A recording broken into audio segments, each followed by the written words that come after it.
अयोध्या लौटे हैं श्री राम।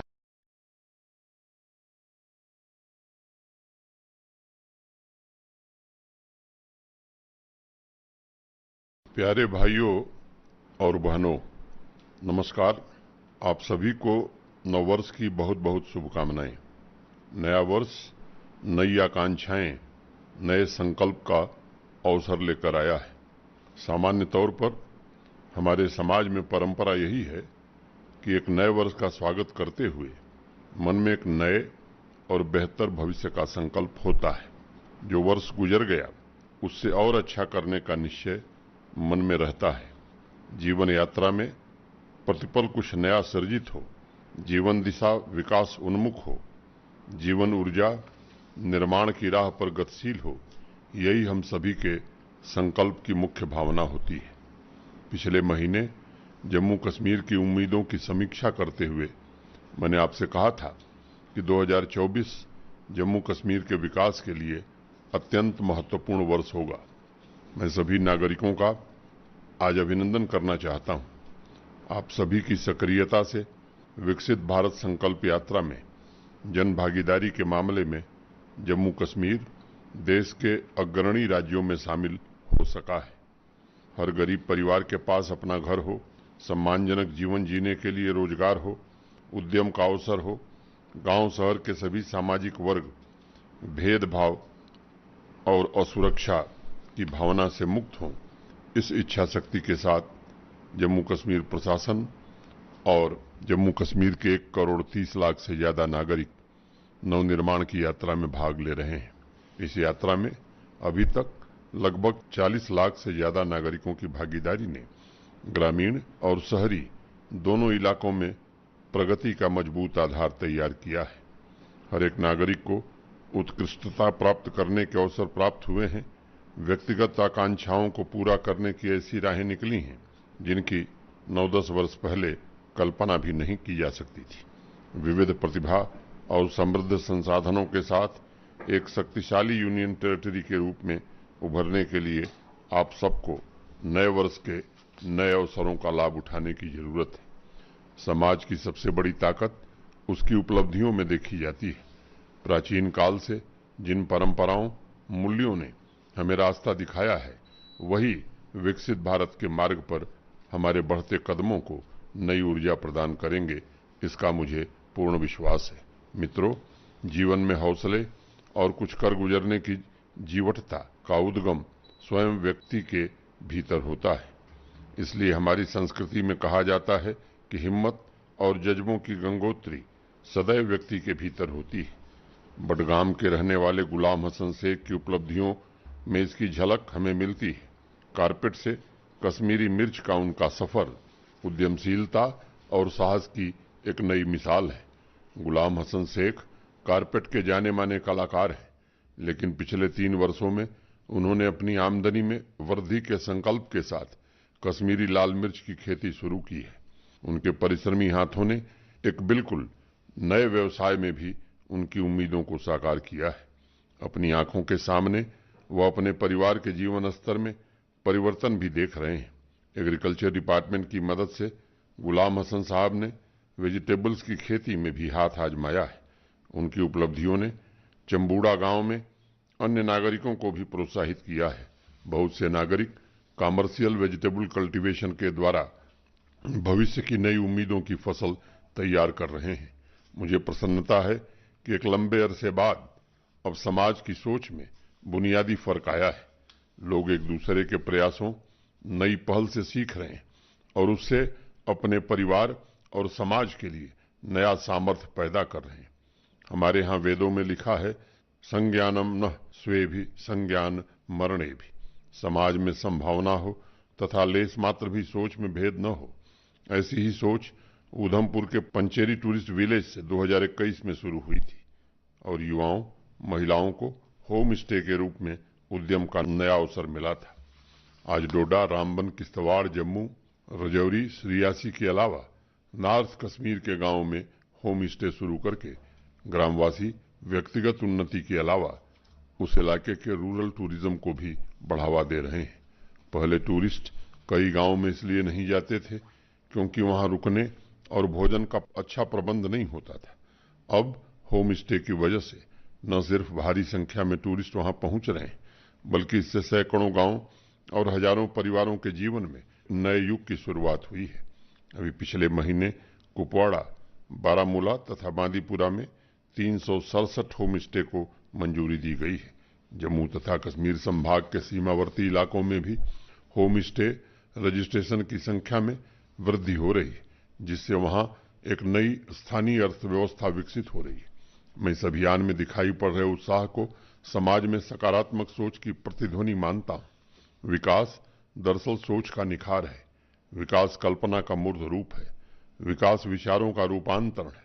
इसलिए मैं हमेशा एक एक व्यक्ति में तरक्की की सोच पर बल देता हूं, ताकि अभय होकर नए मार्ग चुनने की सामूहिक अधीरता समाज में पैदा हो।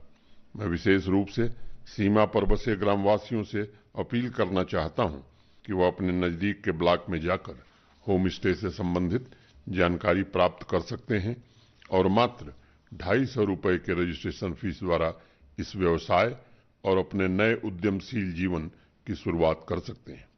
कठुआ के रहने वाले विक्रम सिंह जी के भीतर 63 साल की उम्र में समाज के प्रति गंभीर दायित्व बोध ने मुझे सुखद आश्चर्य से भर दिया है।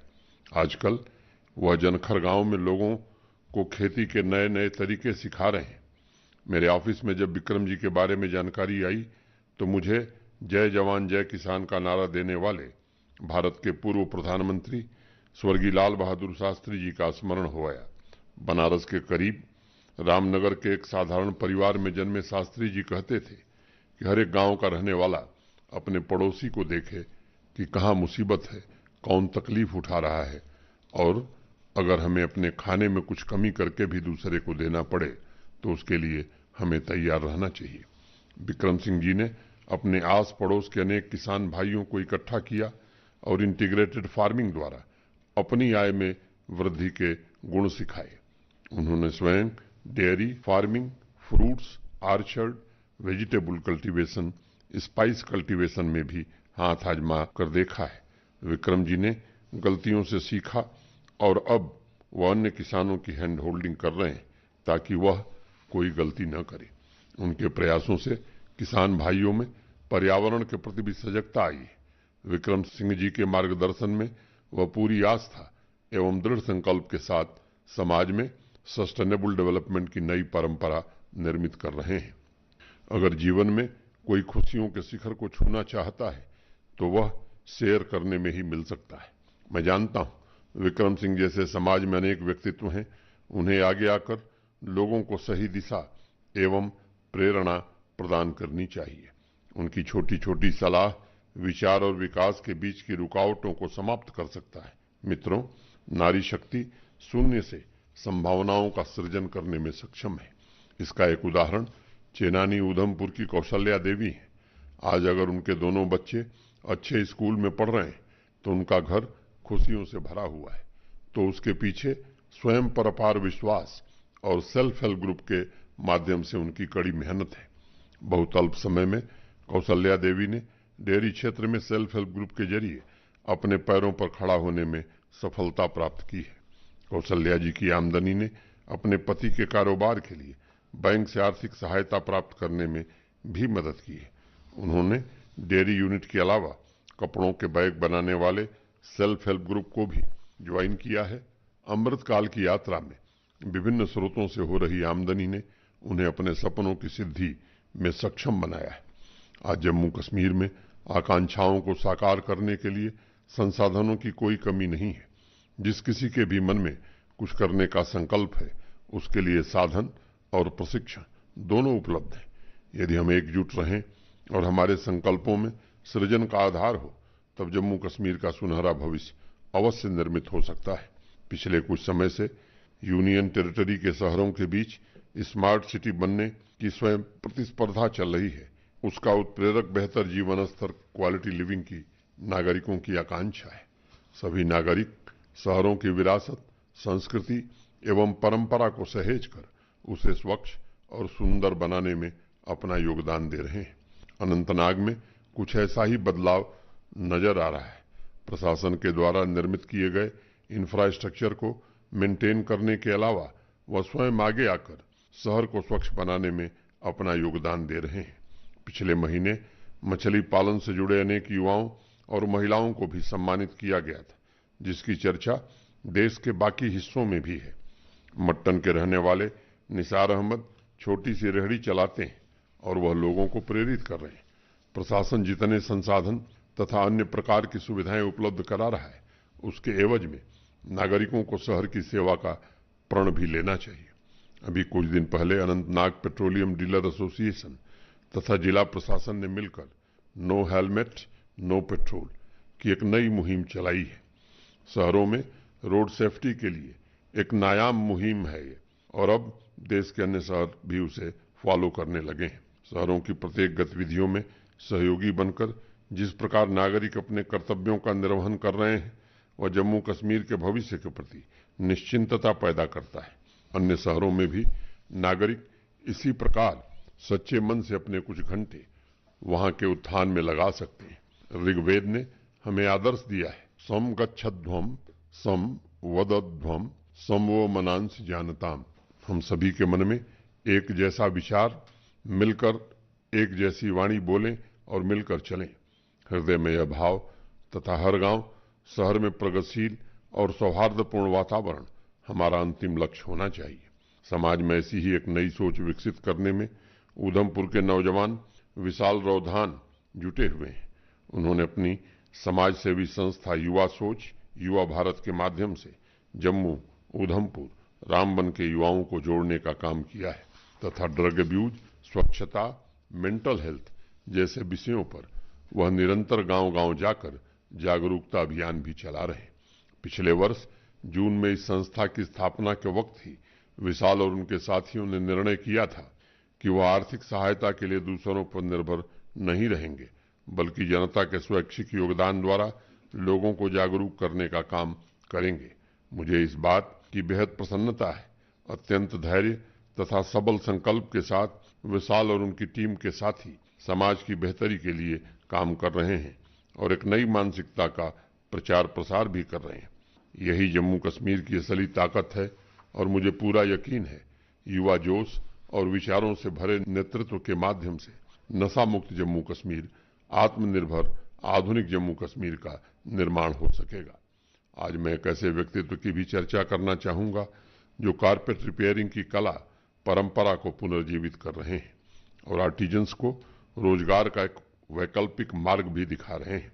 श्रीनगर के रहने वाले गुलाम हसन वानी दिल्ली, मुंबई, हैदराबाद जैसे शहरों में पहले काम किया करते थे। वह वापस कश्मीर घाटी आकर इस हुनर के प्रोत्साहन में जुट गए हैं और साथ साथ लोगों के घर पर जाकर अपनी सेवाएं दे रहे हैं। उन्होंने अमेरिका, ईरान तथा अन्य देशों से लाई हुई 100-200 वर्ष पुरानी अनमोल कारपेट को प्रिजर्व किया है। चूंकि यूनियन टेरिटरी में बहुत कम हुनरमंद कलाकार कारपेट प्रिजर्वेशन से जुड़े हुए हैं, इसलिए गुलाम हसन अन्य जिलों में जाकर लोगों को ट्रेनिंग देकर तैयार कर रहे हैं ताकि नई पीढ़ी भी भविष्य में इस परंपरा का वाहक बन सके। हाथ की कढ़ाई जम्मू कश्मीर की प्राचीन पारंपरिक कला है और कुलगाम की रहने वाली महमूदा अख्तर की रचनात्मक ललक ने उन्हें मास्टर आर्टिस्ट के रूप में ख्याति दिलाई है। सादे कपड़े को कलाकृति का रूप देना एक तरह की साधना है। इसे सुई और धागे से बनी पेंटिंग भी कहा जाता है। कारखानदारी स्कीम के साथ जुड़कर महमूदा जिले के अनेक बच्चियों को इसकी तकनीक सिखा रही हैं और मैं कहना चाहूंगा कि उनके नए भविष्य का निर्माण भी कर रही हैं।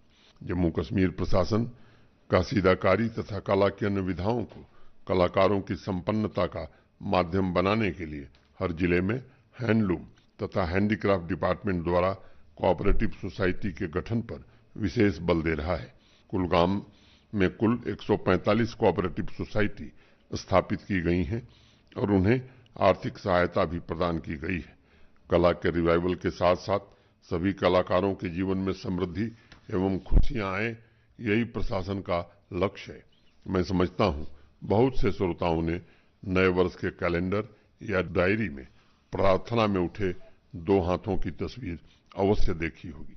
दरअसल वह फोटो सन 1508 में जर्मनी के मशहूर पेंटर अल्ब्रेक्ट डूरा की बनाई पेंटिंग प्रेइंग हैंड्स की प्रतिकृति है और इसे दुनिया के सबसे ज्यादा रिप्रोड्यूस किए गए चित्र के रूप में जाना जाता है। इस पेंटिंग के पीछे एक अत्यंत ही प्रेरणादायक कहानी है। अपने युवा अवस्था में अल्ब्रेक्ट और फ्रैंक संघर्ष कर रहे थे। दोनों अत्यंत गरीब थे लेकिन प्रतिभावान कलाकार भी थे। वह दिन में मजदूरी करते थे और शाम को एक टीचर के पास जाकर पेंटिंग सीखते थे। एक दिन दोनों ने निर्णय लिया कि कला के लिए पूरी तरह समर्पित होना पड़ेगा, तभी मास्टर कलाकार बना जा सकेगा। उन्होंने तय किया कि एक कमाएगा और दोनों का पेट भरेगा, और जब पहला कला के हुनर सीख जाएगा तो दूसरा कमाएगा, और इस तरह दोनों के भरण पोषण तथा कला की साधना चलती रहेगी। अल्ब्रेक्ट पहले कला सीखने गया, फ्रैंक मजदूरी करने लगा। अल्ब्रेक्ट ने पूरे समर्पण भाव से कला की जबरदस्त साधना की। उधर फ्रैंक ने पत्थर तोड़ने और लकड़ी काटने का काम अपने हाथ में लिया। दिन रात मेहनत मजदूरी करके अल्ब्रेक्ट को भी पैसे भेजता रहा। करीब 10 वर्ष बाद अल्ब्रेक्ट आर्ट सीख कर वापस आया। वह फ्रैंक से मिला लेकिन उसके हाथ देखकर रोने लगा। 10 साल की कड़ी मजदूरी और उस दौर में कम साधन दवाओं के अभाव की वजह से फ्रैंक के हाथ अब पेंटिंग सीखने के लायक नहीं रह गए थे। वह कठोर और विकृत हो गए थे। फ्रैंक ने अल्ब्रेक्ट को कहा कि मुझे कोई गम नहीं है, पेंटिंग तुम बनाओ या मैं बनाऊं, एक ही बात है। अल्ब्रेक्ट ने फ्रैंक के हाथों की प्रार्थना करते हुए पेंटिंग बनाई है और कला जगत के लोग कहते हैं कि दुनिया में आज तक उससे सुंदर और पवित्र कलाकृति नहीं बन पाई है। अल्ब्रेक्ट की गिनती विश्व के महान कलाकारों में होती है, मगर फ्रैंक को बहुत कम लोग जानते हैं। लेकिन अगर फ्रैंक नहीं होता तो अल्ब्रेक्ट का बनना लगभग असंभव था। इसलिए ऐसे लोग जो अज्ञात रहकर सेवा कर रहे हैं, वह जीवन की सबसे बड़ी साधना कर रहे हैं, सबसे पवित्र प्रार्थना कर रहे हैं। बिलावर कठुआ से बलविंदर सलारिया ने मुझे एक पत्र भेजा है। उस पत्र में उन्होंने अपने गांव सिमनी में वेस्ट मैनेजमेंट के लिए जन भागीदारी से किए जा रहे प्रयासों और कुछ सुझावों का जिक्र किया है। बलविंदर ने लिखा है कि उन्होंने सरपंच के साथ मिलकर गांव में डोगरी और पहाड़ी भाषा के माध्यम से लोगों को वेस्ट मैनेजमेंट के बारे में जागरूक करने का प्रयास किया है।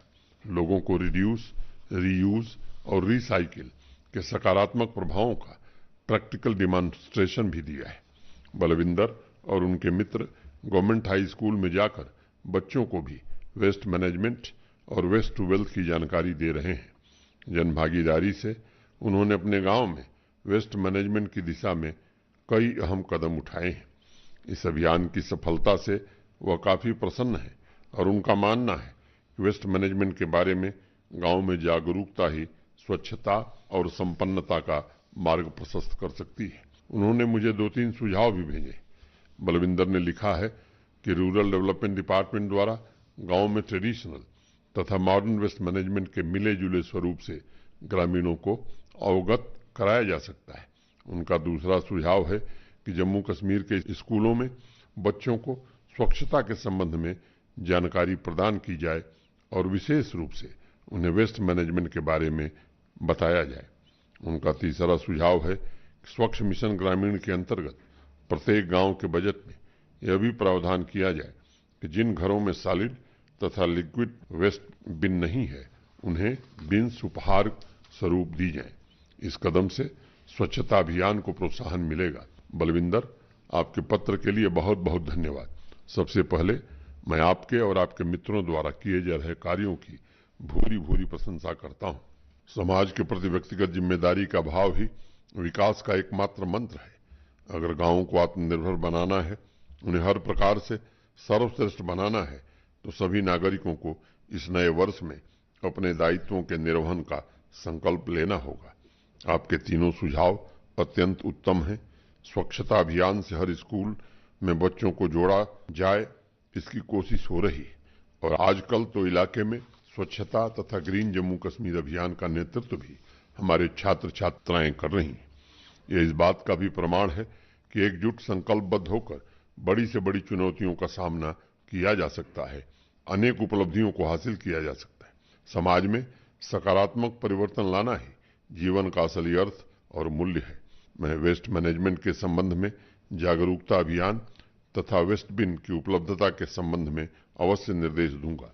बांदीपुरा के यासिर रशीद क्लीन कुकिंग के बारे में महिलाओं को जागरूक करने के अभियान में जुटे हुए, खासकर ग्रामीण क्षेत्रों में जहां एलपीजी सिलेंडर को लेकर कुछ लोगों के मन में किसी प्रकार का मिथक है, भ्रम है या संकोच है, तो उसे दूर करने के लिए यासिर डेमोन्स्ट्रेशन और उसके फायदे के बारे में बताते हैं। साथ ही ऐसे परिवार जो किसी कारणवश प्रधानमंत्री उज्ज्वला योजना के लाभ से अभी तक वंचित हैं, उन्हें वह विकसित भारत संकल्प यात्रा के माध्यम से उस योजना से जोड़ने का बेहतरीन प्रयास कर रहे हैं। यासिर ने अपने पत्र में मुझे कुछ सुझाव भेजे। उन्होंने लिखा है कि प्रशासन की तरफ से गोवर्धन योजना के तहत उनके इलाके में प्लांट स्थापित किया जा सकता है, जिससे लोगों को रोजगार और खेतों के लिए ऑर्गेनिक खाद उपलब्ध कराई जा सकती है। यासिर का दूसरा सुझाव है कि Jammu Kashmir energy development agency के माध्यम से लोगों को फ्यूल एफिशिएंट कुक स्टोव उपलब्ध कराए जा सकते हैं। यासिर, आपके पत्र के लिए बहुत बहुत शुक्रिया। गोवर्धन योजना के तहत बायोगैस प्लांट स्थापित करने के लिए गांव के नागरिक एक समूह बनाकर या इंडिविजुअली भी एप्लीकेशन दे सकते हैं और प्रक्रिया पूरी होने के पश्चात उन्हें केंद्र सरकार की तरफ से आर्थिक सहायता और आवश्यक ट्रेनिंग भी उपलब्ध कराई जाएगी। प्रशासन भी निरंतर प्रयास कर रहा है कि शासन के स्तर पर लगभग सभी जिलों में कम से कम एक बड़ा प्लांट स्थापित किया जाए, जिससे धीरे धीरे आम नागरिकों तथा भावी एंटरप्रेन्योर्स के बीच गोवर्धन योजना के सामाजिक आर्थिक फायदे के बारे में जागरूकता पैदा हो। अभी तक 17 गोवर्धन प्लांट अंडर कंस्ट्रक्शन हैं और 2 प्लांट पूरी तरह से फंक्शनल हो गए।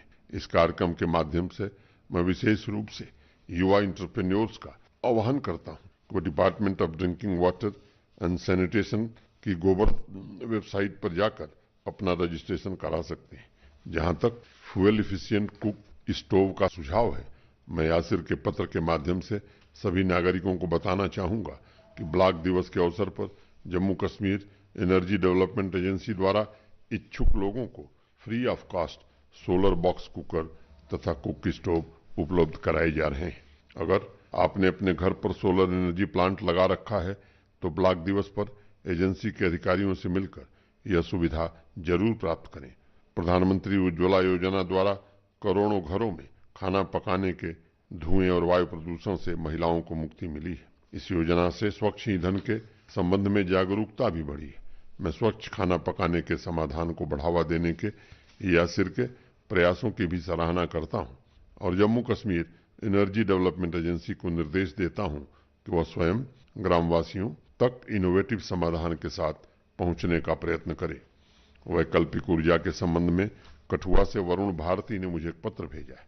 वरुण ने लिखा है कि जम्मू संभाग के गांवों में सोलर पावर को कन्वर्जेंस के माध्यम से Jammu Kashmir energy development agency power development department promote कर सकते हैं। उनका कहना है कि रखरखाव का विकेंद्रीकरण किया जा सकता है ताकि गांव से ही कुछ लोगों को ट्रेनिंग देकर उसके रिपेयरिंग की जिम्मेदारी सौंपी जा सके। वरुण ने लिखा है कि कुछ ऐसे गांव जहां भौगोलिक परिस्थितियों की वजह से मेंटेनेंस में समस्या आ रही है और फॉल्ट के पश्चात कई दिनों तक सुधार प्रैक्टिकल वजहों से मुश्किल है, वहां वैकल्पिक ऊर्जा लोगों के लिए लाइफलाइन साबित हो सकती है। वरुण, आपके पत्र के लिए बहुत धन्यवाद। वैकल्पिक ऊर्जा को प्रमोट करने के लिए हर संभव प्रयास किया जा रहा है और मैं Jammu Kashmir energy development agency को इस दिशा में तेजी लाने के जरूर निर्देश दूंगा। अभी पिछले महीने ही एडमिनिस्ट्रेटिव काउंसिल ने पीएम कुसुम योजना के तहत वर्तमान में operational 4000 individual grid connect agricultural pump के सौरीकरण को मंजूरी दी है। इस योजना के तहत किसान भाई सोलर पावर को इरिगेशन के लिए इस्तेमाल कर सकते हैं और अतिरिक्त सोलर पावर डिस्ट्रीब्यूशन कंपनी को बेच भी सकते हैं। डिस्ट्रीब्यूशन कंपनी किसान भाइयों द्वारा ग्रिड को निर्यात किए जाने वाले अप्रयुक्त पावर के लिए Jammu Kashmir state electricity regulatory commission द्वारा तय किए दर से पैसा भी देगी। मैं समझता हूं कि प्रदूषण पर अंकुश लगाने के अलावा कृषि पंपों के सौरीकरण से किसानों को सिंचाई का एक विश्वसनीय स्रोत भी उपलब्ध हो जाएगा। मैं गांव तथा शहर के नागरिकों से भी अनुरोध करता हूं कि ब्लॉक दिवस तथा Jammu Kashmir energy development agency की वेबसाइट पर उपलब्ध योजनाओं की जानकारी लें और सोलर एम्बेसडर बनकर अन्य लोगों को भी प्रशासन की गतिविधियों की जानकारी प्रदान करें। नौपच्छी गांव किश्तवाड़ से अर्जमंद फरीद ने मुझे एक पत्र भेजा है। उन्होंने लिखा है कि पिछले कुछ वर्षों में उनके गांव तथा आसपास के ग्रामीण इलाके में स्वास्थ्य सेवाओं में सुखद बदलाव आया है तथा हेल्थ इंफ्रास्ट्रक्चर के साथ साथ कम्युनिटी में भी अवेयरनेस बढ़ा है। उन्होंने एक सुझाव भेजा है कि टेलीमेडिसिन सेवाओं के संबंध में गांव में जागरूकता पैदा करने की आवश्यकता है तथा डिसेंट्रलाइज तरीके से नागरिकों को इस अभियान में भागीदार बनाने की जरूरत है। अर्जमंद, आपके सुझाव के लिए बहुत बहुत शुक्रिया। केंद्र सरकार द्वारा चलाई जा रही मुफ्त टेलीमेडिसिन सेवा ई संजीवनी गुणवत्तापूर्ण स्वास्थ्य सेवाएं प्रदान करने के लिए प्रतिबद्ध है। इस सेवा के द्वारा जम्मू कश्मीर के किसी भी हिस्से से नागरिक अपने मोबाइल फोन के जरिए रजिस्ट्रेशन कराकर डिजिटल प्लेटफॉर्म के माध्यम से चिकित्सकीय लाभ प्राप्त कर सकते हैं। कोई भी नागरिक चाहे तो डॉक्टर से अपॉइंटमेंट लेकर वीडियो कॉल के माध्यम से बात भी कर सकता है। आपका सुझाव राष्ट्रीय टेलीमेडिसिन सेवा के महत्व को जन जन तक पहुंचाना है और मैं हेल्थ डिपार्टमेंट को जरूर निर्देश दूंगा कि योजनाबद्ध तरीके से ग्रामीण और शहरी दोनों इलाकों में समान रूप से नागरिकों की प्राथमिक चिकित्सा आवश्यकताओं को ध्यान में रखते हुए अवेयरनेस कैंपेन शुरू किया जाए। मुझे इस बात की अत्यंत प्रसन्नता है कि आज नागरिकों की प्रशासन से आकांक्षाएं बढ़ती जा रही। साथ ही नागरिक अब स्वयं के लिए नहीं बल्कि पूरे समाज की आवश्यकताओं के प्रति सजग हो रहे हैं। शांति, स्थिरता, समृद्धि और पारदर्शी शासन के साथ मिलकर हर एक नागरिक की कर्तव्य परायणता समाज को विकास की संभावनाओं का पूरा लाभ उठाने में अवश्य सहायता करेगी। मैं विकसित भारत की यात्रा में प्रत्येक नागरिक विकास के सहयात्री के रूप में देखता हूं। पिछले 4.5 वर्षों में जम्मू कश्मीर के प्रमुख क्षेत्रों का तेजी से पुनर्निर्माण करने में हमें सफलता मिली है। मुझे पूरा भरोसा है कि वर्ष 2024 में समावेशी सर्वस्पर्शी विकास की यात्रा का यह कारवां और तेज गति से आगे बढ़ेगा और बड़ी सफलताएं हासिल करेगा। मित्रों, आप सब जानते हैं आने वाले कुछ दिनों बाद गणतंत्र दिवस पूरा देश मनाएगा। मैं जम्मू कश्मीर के सभी नागरिकों से और खास तौर से युवा पीढ़ी से निवेदन करना चाहता हूं कि अपने अपने स्थान पर 26 जनवरी को भारत का तिरंगा शान से लहराएं तथा गणतंत्र दिवस में अपनी भागीदारी सुनिश्चित करें। धन्यवाद। जय हिंद।